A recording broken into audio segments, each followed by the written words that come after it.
The alarms are constantly going off. Our COVID numbers increasing quite drastically. They're begging for help. That hospitals are filling up and seeing more young and otherwise healthy patients. These people are very afraid. Now to a state of emergency declared today here in Palm Beach County. This could be my little sister, this could be my little cousin, this could be anyone. Where hospitals are with capacity and resources. There's not enough nurses, not enough staff, not enough rooms. This is not a joke. People are dying, and it's very, very frequent.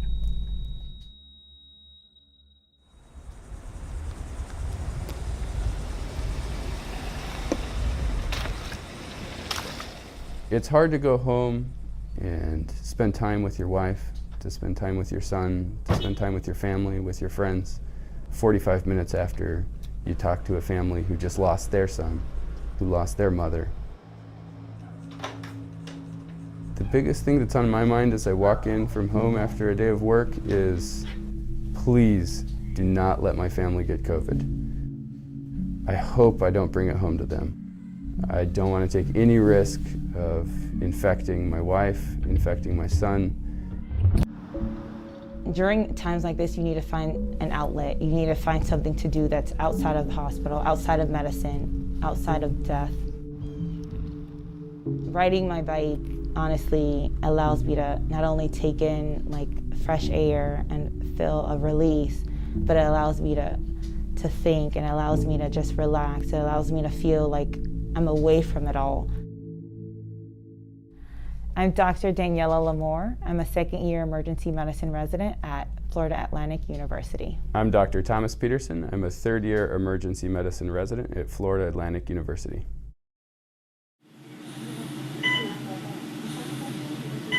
During my month in the ICU, we had 2 patients make it out, and that's comprised of at least 30 patients.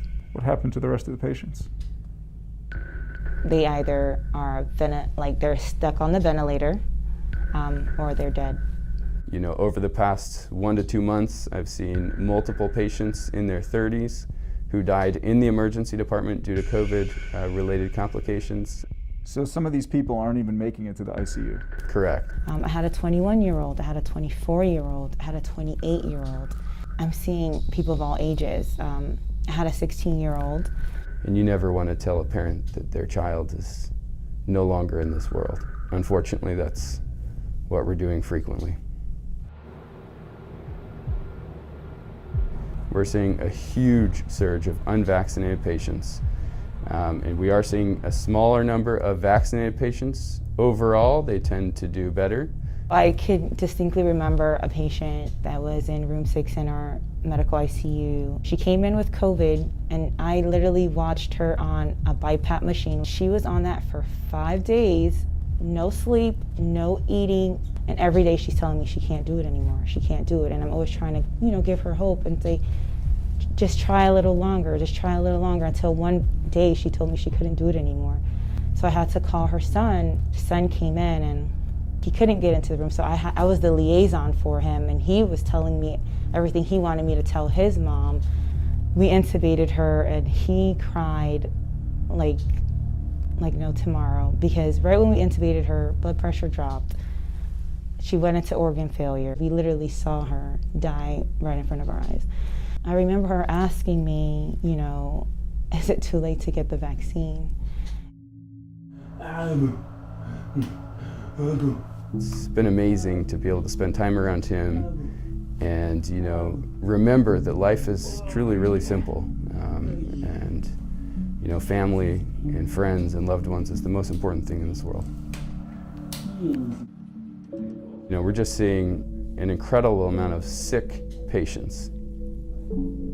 Being the last person to see a person take their breath is a powerful experience. So we had a 40-year-old father who had not been vaccinated, who, was playing with his children and didn't feel well, and called the paramedics, and within 20 minutes of arriving to the emergency department, You know, his heart was no longer beating. He was no longer breathing on his own. And, you know, he was worked by the physicians, by the nurses for a long time in the emergency department, trying to bring, you know, this young father back so that he could spend his life with his children. And unfortunately, he succumbed to side effects of COVID.